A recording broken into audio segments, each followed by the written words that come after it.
여러분 네이처링 다 까셨죠? 웹 앱을 다 까셨는데 이제 관찰을 나가기 전에 몇 가지 기본 사항에 대해서 좀 말씀을 드리도록 하겠습니다.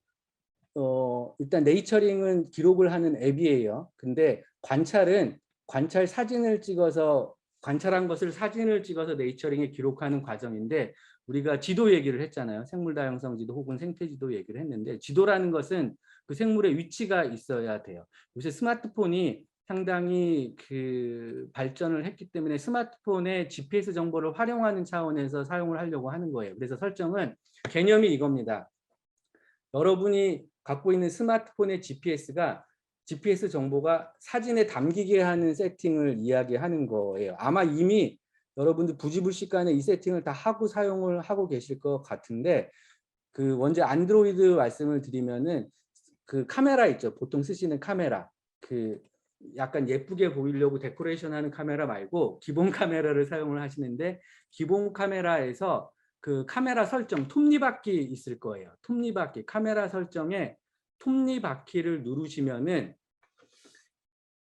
하단쯤에 위치 정보 혹은 위치 태그 활용이라고 있어요. 여기까지 보이시나요?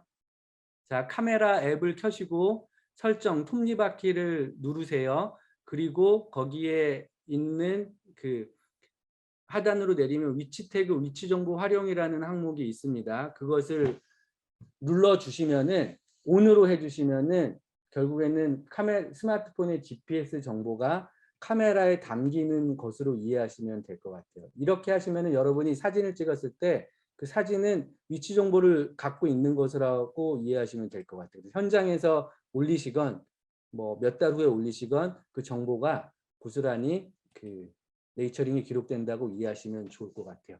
자, 여기까지가 기본이고, 아이폰은 설정에서 개인정보에서 위치 서비스를 켜시면 됩니다. 그리고 카메라에서 앱을 사용하는 동안으로 선택을 하시면 됩니다.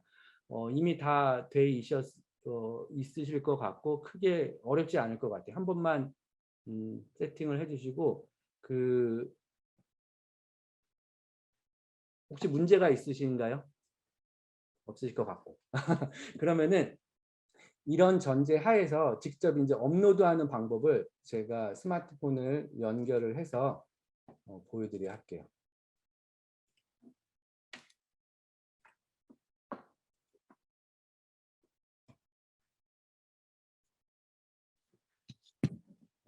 지금 이제 화면 보이시나요? 앱 화면. 지금 모바일 폰에 있는 앱을 PC로 연결한 거예요. 여기서 업로드하는 방법을 보여드릴게요. 아까 웹사이트 보여드렸죠. 지금 글자가 연결이 돼서 잘라 있는데 이게 자연관찰이고 미션이고 내정보고 등등 해요. 그래서 웹사이트에서는 여러 개의 정보가 보였다라고 하면은 앱에서는 이렇게 한 개씩 정보가 보이는 거예요. 여러분 회원가입하셨기 때문에 일단은 기본적으로 미션 참여부터 좀 할게요. 하단에 미션을 눌러보세요.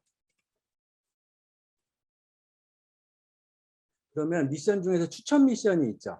보이시나요? 추천 미션에 생물 다양성 지도라고 우리 지금 이번 교육의 미션이 있잖아요. 그걸 한번 눌러보시면은 이 가운데 지금은 저는 참여가 돼 있기 때문에 이 미션은 관찰 올리기가 돼 있지만 미션 참여라고 돼 있죠. 그 참여 버튼을 눌러보세요. 가운데 있는 바에 미션 참여라고 있을 거예요. 그 참여 버튼을 눌러보도록 하시죠.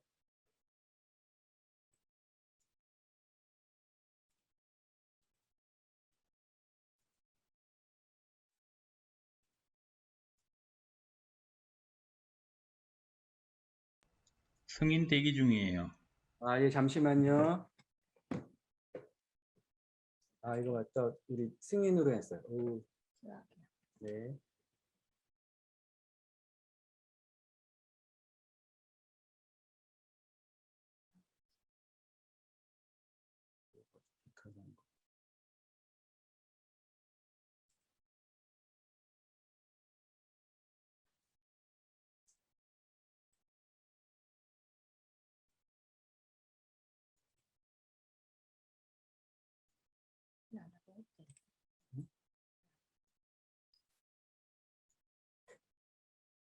네, 지금 17분이 참여를 하시고 지금 보니까 예, 익숙한 이름들도 보이네요. 기존에 네이처링을 활용하시는 선생님들도 교육을 받고 계시는 것 같아요. 지금 오늘 참여하셨던 분들 중에서 18분 참여가 돼 있고 나머지 분들도 계속 좀 참여를 예.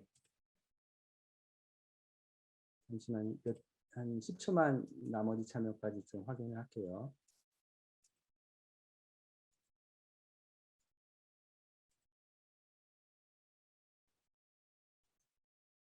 다 이제 얼추 참여가 된 것 같아요. 그러면 제가 관찰 기록하는 내용을 말씀을 드릴게요. 그러니까 카메라에서 위치 정보가 사진에 담길 수 있게 하는 세팅이 첫 번째고, 두 번째는 어떤 미션이 만들어지면 그 미션에 내가 참여한 게 두 번째 단계이겠죠. 이제부터는 내가 관찰을 하고 기록만 하면 됩니다.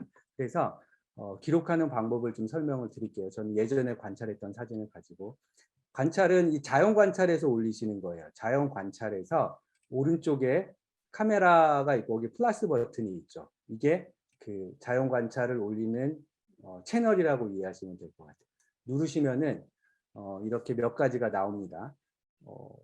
기존의 SNS보다 뭔가 되게 많아서 낯설어 하실 수도 있는데, 요거는 생물 다양성 관점의 기록이니까 조금 그 생각을 하시면서 한두 번만 좀 기록을 해보시면 익숙해질 것 같아요.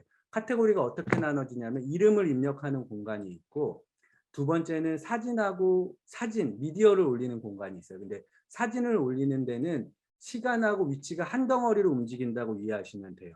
아까 사진에 기본적으로 위치 정보를 담게 했다고 했잖아요. 그럼 사진을 올리는 것이 내 위치 정보까지, 생물의 위치 정보까지 같이 기록을 한다고 이해하시면 좋을 것 같아요.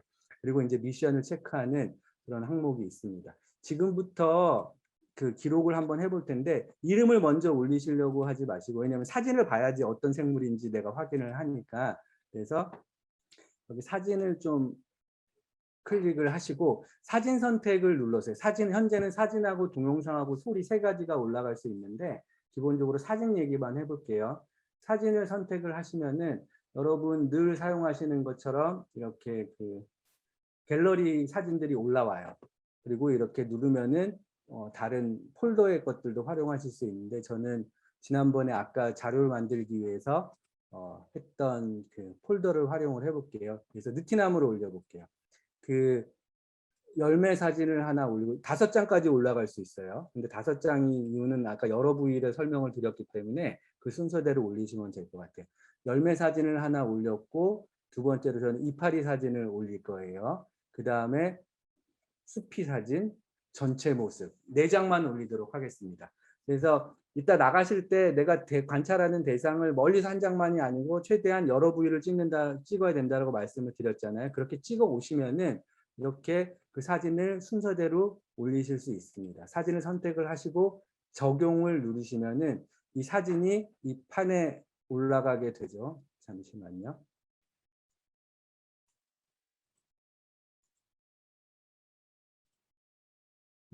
사진이 이렇게 이 판에 올라가 있는데 여기 보시면은 지금 약간 렉이 걸리긴 하는데, 보시면 날짜가 10월 9일이에요. 오늘이 10월 9일은 아니죠. 제가 10월 9일 날 찍었던 사진이기 때문에 관찰한 당시의 날짜가 나오고, 그 다음에 보니까 여기 위치 상태에서 주소가 나와요.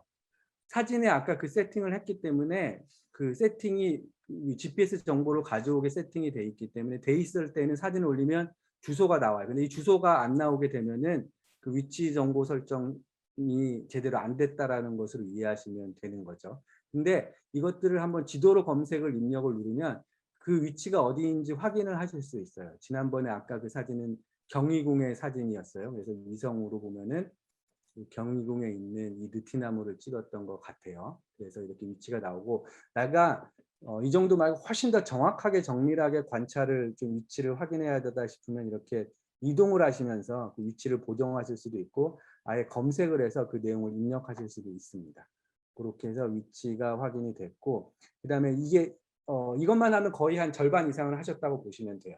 그 다음에 이제 이름을 입력하는 것으로 올라가시면 되는데, 이름을 입력하려고 하면은 뭔가 분류가 나와요. 우리 생물을 분류하잖아요. 식물부터 갑각류, 연체동물 여러 가지를 분류를 하는데, 오래간만에 한번 이 분류에 대해서 다시 생각을 해보시면서 식물이 대부분일 수도 있어요. 그리고 식물하고 선태류가 있는데 이것만 좀 유의사항을 드릴게요. 선태류는 그 식물이 아니고 이끼를 말해요. 관속이 없는 이끼, 우산이끼, 소리끼 등이 선태류예요. 근데 그림이 약간 꽃처럼 보여갖고 풀을 그냥 식물을 선태류라고 하시는데 그게 아니고 모든 식물은 풀과 나무는 관속식물이고 선태류는 이끼이다만 염두에 두시고 나머지는 해당되는 분류군을 눌러주시면 되고 당연히 느티나무니까 관속식물이겠죠. 관속식물을 클릭을 해요. 그 다음에 이름을 아는 경우도 있고 모르는 경우도 있어요. 이름을 모르면은 여기에 뭐라고 쓰지 마시고 그냥 이름을 알려주세요라고 알려주세요를 클릭하시면 돼요. 그럼 이 게시물이 이름을 알려주세요라고 올라가요. 그래서 이름을 알고 계신 분이나 이런 다른 회원분들이 이름을 제안을 해주는 프로세스가 진행된다고 이해하시면 좋을 것 같아요. 저는 그 느티나무니까 느티나무를 입력을 해보고요. 근데 지금 보니까 음절을 칠 때마다 밑에 대단히 많은 생물 이름들이 나타나요. 이 네이처링에는 국가생물종 목록이라고 하는 DB가 들어가 있어요. 나라에서 그 표준 목록이라고 이야기하는 국가생물종 목록이 DB가 들어가 있어서 좀 정확한 이름을 입력할 수 있는 체계로 간다고 이해하시면 될 것 같아요. 그래서 한 음절을 쓸 때마다 해당되는 그 생물 이름이 나오는데 느티를 치니까 느티가 들어가는 종은 우리나라에 느티나무 한 종밖에 없어요. 그래서 요거를 클릭을 해주세요. 클릭을 해주셔야지 아까 보였던 학명이나 분류 체계에 연결이 돼서 생태적인 정보로 활용이 되는 것입니다. 느티나무까지 입력을 했고 또 하나 뭐가 나오는데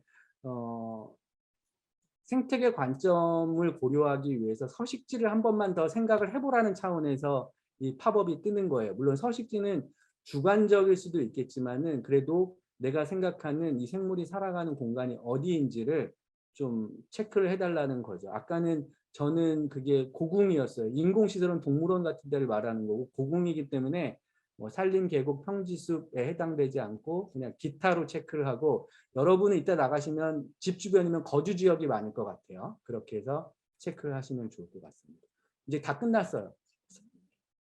사진도 올렸고 이름도 했는데 그 다음에 맨 마지막은 이 게시물을 우리가 참여한 미션에 포함시키는 과정만 하면 돼요.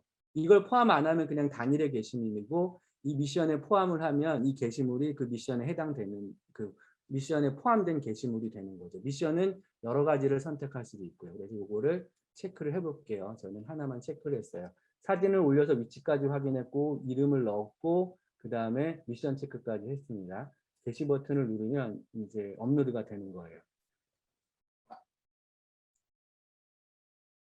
자, 됐고 확인을 해보니까 느티나무라고 올라가 있고 저는 사진을 이렇게 올렸죠. 4장을 올린 모습을 볼 수 있고 크기를 확대도 될 수가 있어요. 그 아까 올릴 때 나왔던 지도의 모습, 그 다음에 거기가 해발, 그 다음에 그당 10월 9일에 날씨, 그 다음에 이 느티나무에 대한 정보 이런 것들이 일목요연하게 저는 생물 이름을 알기 때문에 사진하고 느티나무를 올렸는데 그 외에 추가적인 여러 정보도 결합이 된 것들을 보실 수 있을 것 같아요.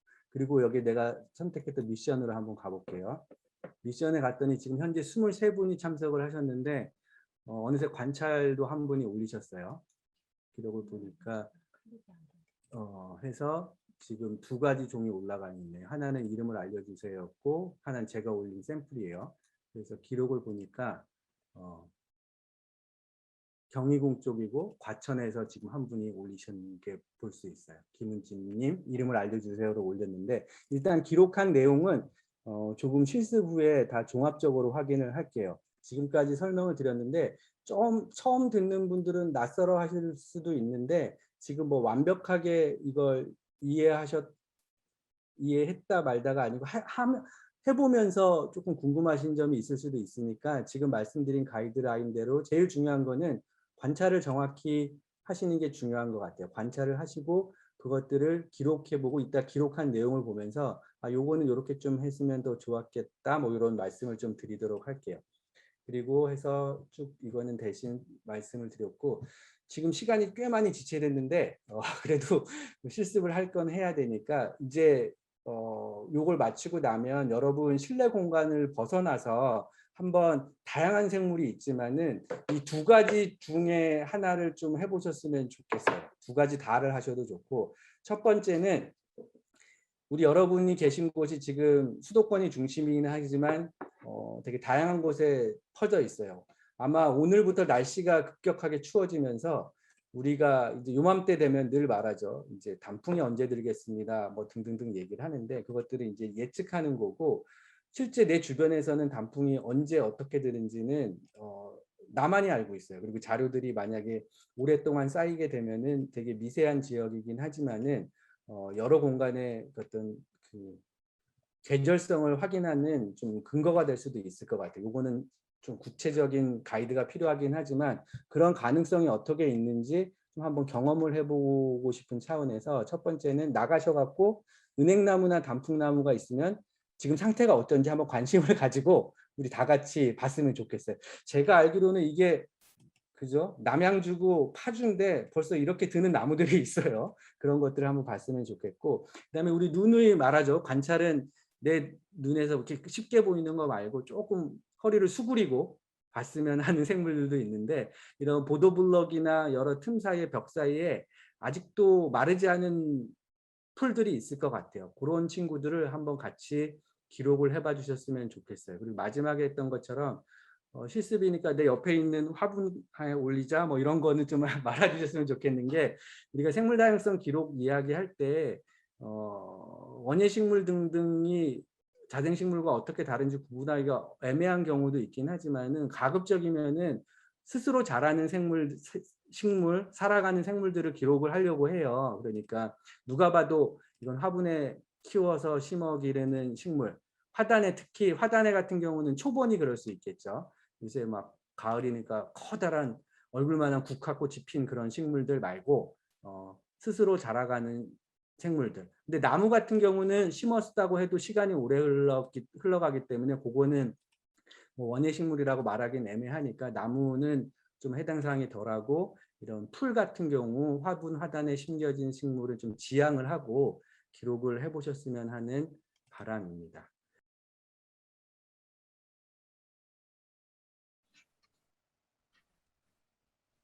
지금 이제 다시 그 서비스 화면이 보이죠? 그래서 지금 이제 그 우리 미션 오늘 뭐 완벽한 내용들을 채우기보다는 실습이니까 네이처링이 어떻게 활용될 수 있을지를 경험하시는 시간이라고 생각을 하고, 각자 주변에서 한 번씩 관찰을 해보시라고 했어요. 그래서 한번 볼게요. 지금 어떻게 기록이 쌓이고 있는지. 총 24명이 참여를 하셨어요. 얼추 다 참여를 하신 것 같고, 지금 보니까 지도 먼저 볼게요. 그래서 지도를 보니까 제주도에서도 그 아까 얼핏 보니까 버섯도 올리고 식물도 올리셨고, 여기는 정경님 계시는 영역 같고, 우리나라에서 특이사항이 요 영동 라인이 관찰이 잘 안 되는 지역이에요.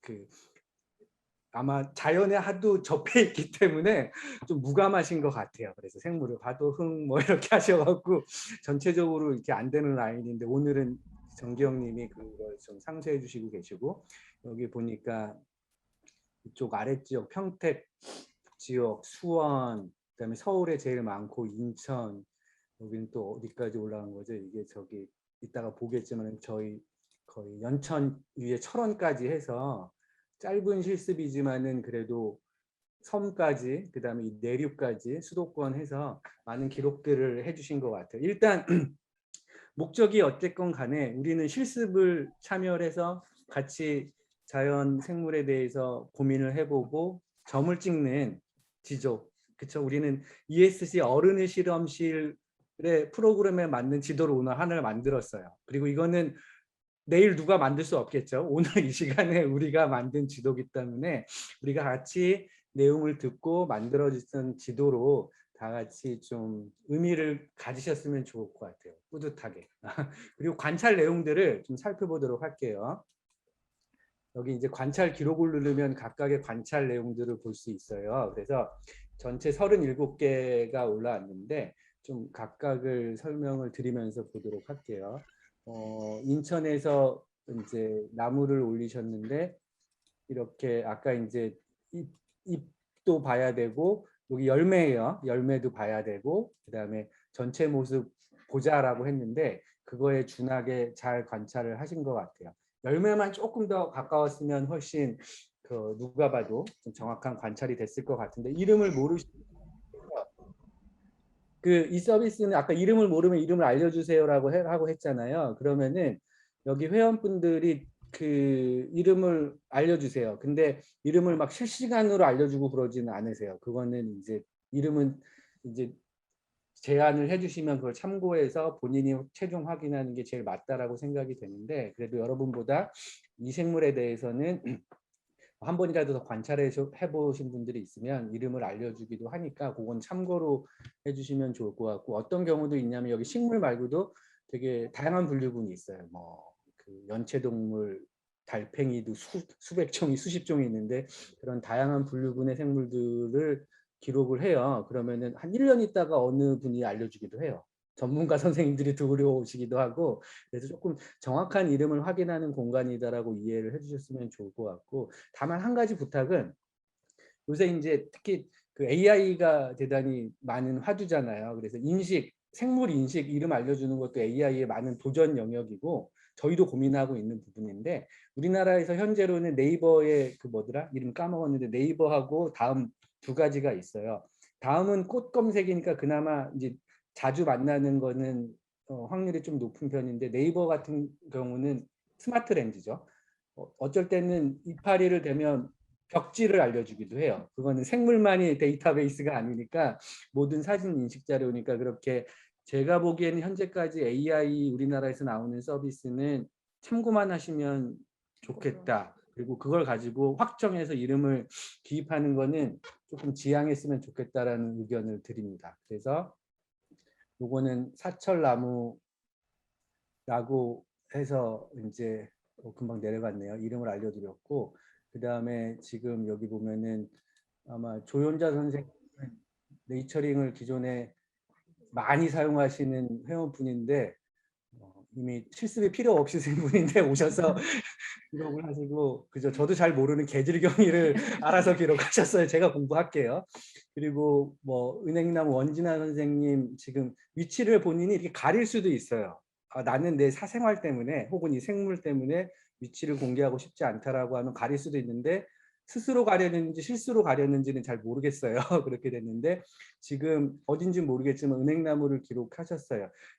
여기 보면은 이제 단풍의 사인이 시작되는 그런 느낌을 갖는 나무를 끄트머리 살짝 그죠? 이렇게 지금 어딘지는 모르지만은 단풍의 전조가 보이는 그 상황을 확인하실 수 있고 그다음에 우리 박임자 선생님도 네이처링에서 아파트 탐조단이라고 프로젝트를 하시면서 이미 네이처링을 엄청나게 잘 활용하시고 계시는 분이어서 식물을 여쭤봤는데 요거는 그죠? 제가 보기에는 조금 판단이 어려운 제 지식에서는 그래서 조금 기다려 봐야 될 것 같아요. 다른 선생님들의 의견을 기다려보는 돌틈에 그 보도블럭 틈에 그 자라고 있는 생물을 기록을 해주신 것 같아요. 그리고 이제 인천의 은행나무 한번 볼까요? 인천의 원진아 선생님 어딘지 모르지만은 인천의 요 은행나무는 벌써 노랗게 단풍이 들고 있는 것 같아요. 지금 은행나무를 샘플로 테스트 같이 해보자라고 했던 거는 이렇게 계절마다 생물의 반응이 다 다르고 기상청이나 뭐 산림청에서 예보로 발표하는 것은 지정된 대상물을 가지고 하는데 자기 집 주변의 것들 이런 것들이 조금 고정돼서 장기적으로 관찰이 되면 아까 말했던 것처럼 국가에서 할 수 없는 미기상의 요인까지 고려한 이런 계절, 생물 계절까지도 우리가 좀 시민과학 관점에서 도전을 해볼 수 있지 않겠냐라는 취지로 몇 년 해봤는데 어려워요. 그래도 계속 꾸준히 해보려고 여러분하고도 경험을 한 거예요. 그래서 인천의 은행나무는 이렇게 벌써 부분적이지만은 그리고 다른 여러 가지 요인이 있겠지만은 단풍이 드는 모습을 볼 수 있었고 아까 원진아 선생님 여기 혹시 어디신가요? 말씀해 주실 수 있나요? 안 계신가요?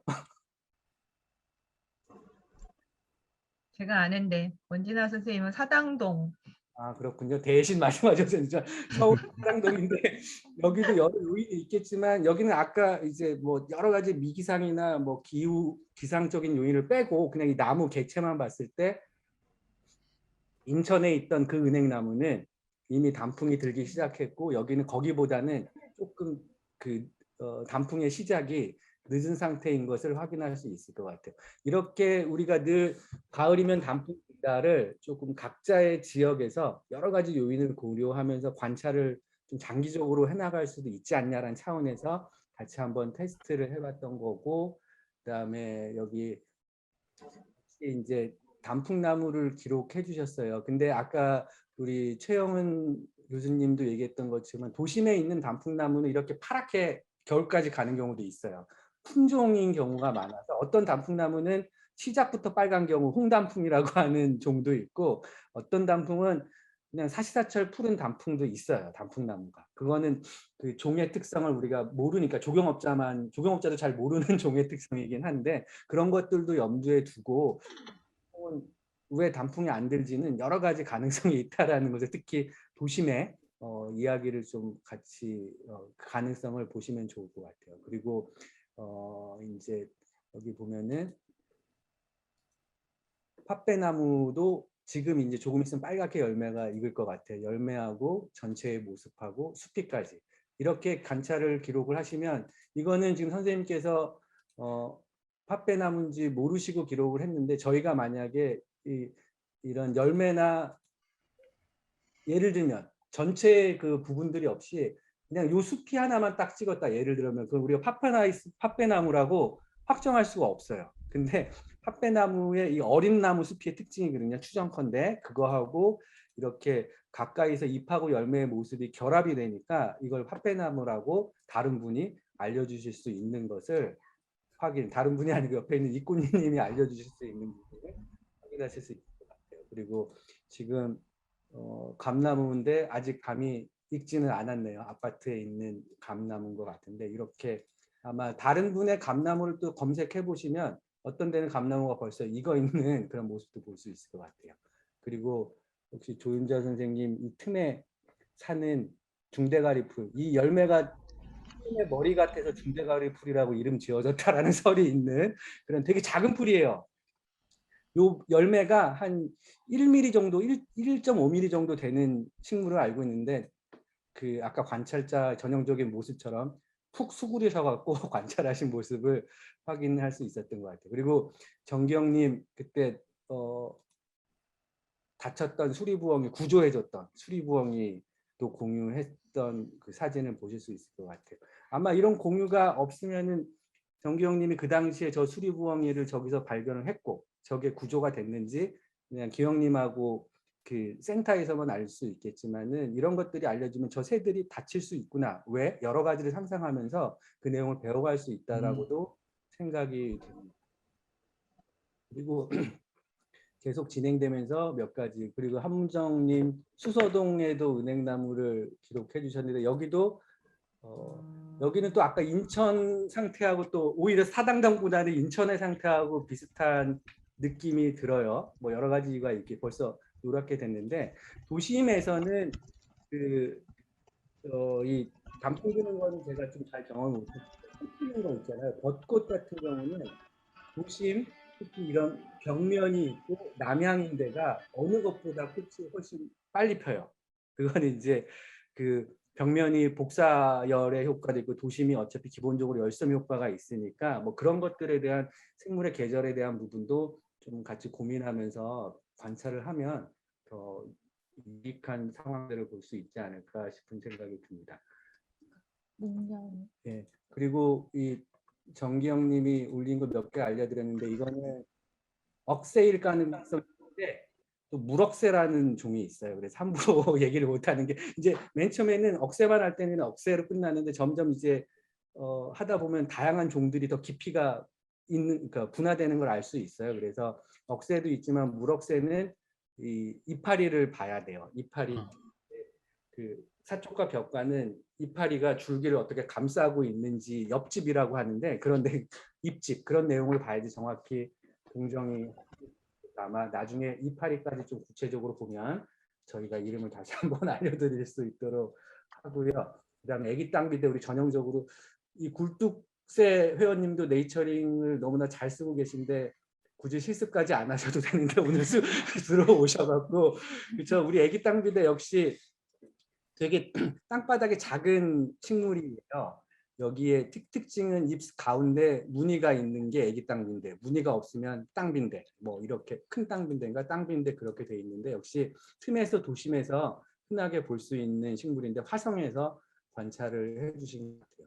그리고 역시 은행나무도 했고 그다음에 윤리나님이 제주도에서 버섯을 올리셨는데 9월에 올해가 아니고 오래전에 관찰하신 것 같아요. 2020년 9월이긴 한데 달걀버섯이에요. 되게 예쁜 버섯이고 이 버섯이 나오기 전에 동그랗게 하얗게 알처럼 생겼거든요. 그걸 뚝 나오고 그다음에 생긴 게 이것 때문에 달걀이라고 하는지 이 모습 때문에는 잘 모르겠지만 처음에 이게 이 알처럼 생겨서 달걀버섯이라고 하고 식용버섯이라고 알고 있어요. 근데 버섯은 함부로 먹지 말라는 이야기를 드리고 싶고 그다음에 이제 하나만 더 볼게요. 여기 보면은 네발라비 김명하 선생님이 아까 철원 그 북쪽에서 올리셨는데 지금 보면은 네발라비라고 올리셨어요. 근데 얘는 네발라비가 아니고 노랑나비 같아요. 가까이서 봤으면 정확히 할 것 같은데 노랑나비 같고 그 다음에 두 번째 사진이 올라왔는데 여러분 뭘 느끼세요? 얘하고 달라요. 그렇죠. 다른 종이에요. 그러니까 다른 종의 사진을 한 게시물에 올리신 거죠. 이거는 심지어 나비가 아니고 그쵸 벌하고 등에 여기에는 또 다른 종 요것도 등인데 다른 종류에서 하나 이거 제가 잠깐 이야기 드리면요. 네네 상공나무에 네 몰려든 나비와 벌들이에요. 그렇구나 이제 그걸 네. 말씀하시니까 이해가 됐어요. 아 산국은 같은 거고 여기 올라온 이제 그 꽃을 찾아온 곤충들을 기록하셨구나 그죠? 네 그렇게 이야기를 들으니까 이해가 되지만은 이게 어차피 지금 종단위 기록이니까 나중에는 그 상국나무에 찾아온 종이긴 하지만 그 노랑나비하고 그다음에 이게 배추흰나비인지 대만흰나비인지 모르겠지만 얘하고 이렇게 그 얘하고 5개를 따로따로 올리시면은 그 기록이 정확히 이름도 알려드릴 수 있고 나중에 이름 단위로 기록을 해야지 검색을 해서 내가 그때 상국나무 몇 월 며칠 날 어떤 종들이 있었지를 본인이 확인하실 수도 있기 때문에 그렇게 기록을 해주셨으면 좋겠다. 요거는 배우기 전에 올렸던 거고요. 배우고 네. 나서는 목련나무만 해서 올렸습니다. 네, 잠시만요. 그럼 다시 볼까요? 그렇게 하셨구나. 이렇게 해서 요것도 그쵸. 이게 그 겨울눈이에요. 겨울눈 열매가 아니고 내년 봄에 꽃을 피울 겨울눈이고 그다음에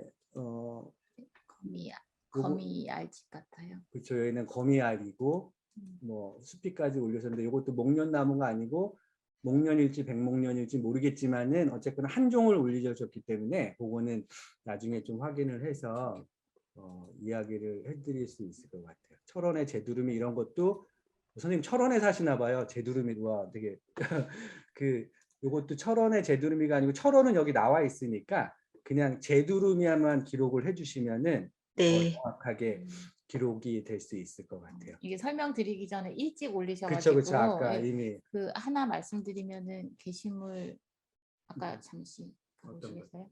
그냥 뒤로 가기로 하셔서 게시물을 이제 수정하실 수가 있는데요. 게시물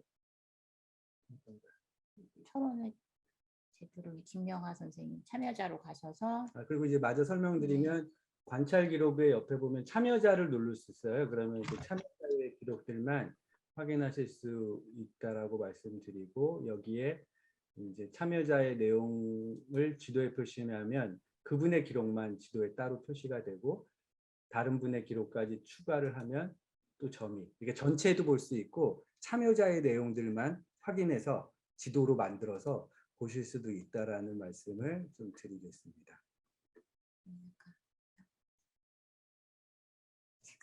네.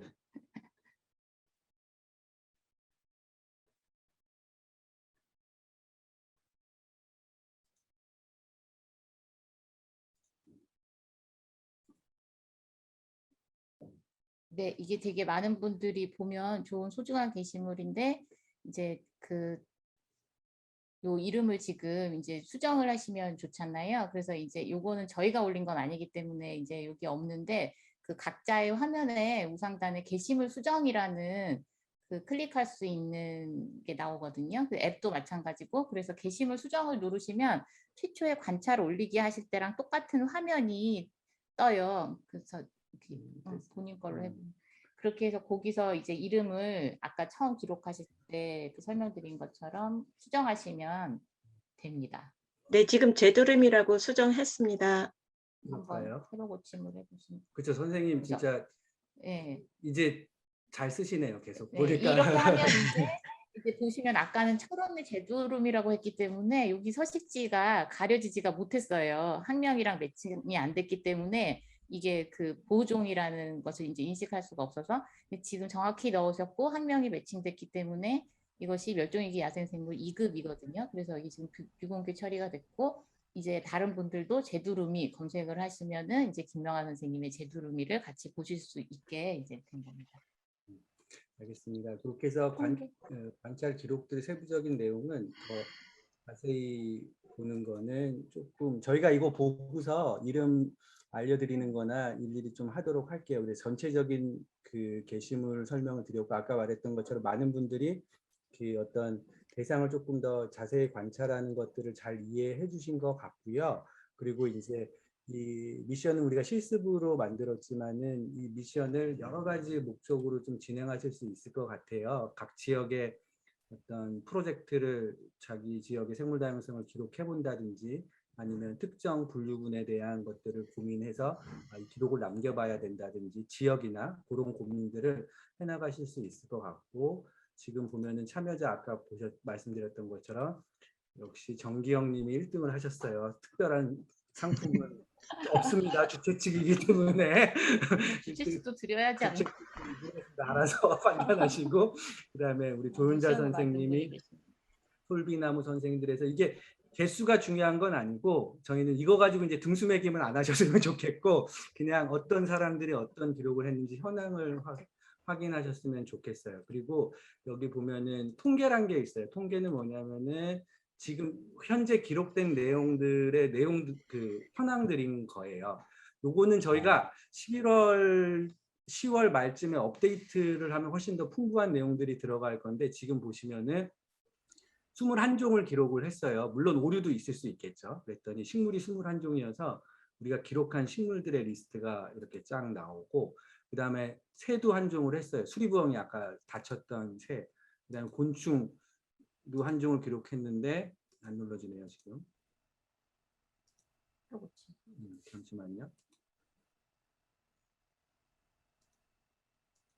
뭔가 지금 수리부엉이 되고 곤충은 잘 안 눌러지는데 여기 지금 화면 보면서 뭔가 오류가 있고 거미는 무단거미 이렇게 해서 기록을 했던 거를 확인할 수 있습니다. 그리고 어떤 생물이 제일 많이 기록됐는지 그 다음에 분류군별로는 몇 명이 참여했는지 이런 내용을 통계로 보실 수 있습니다.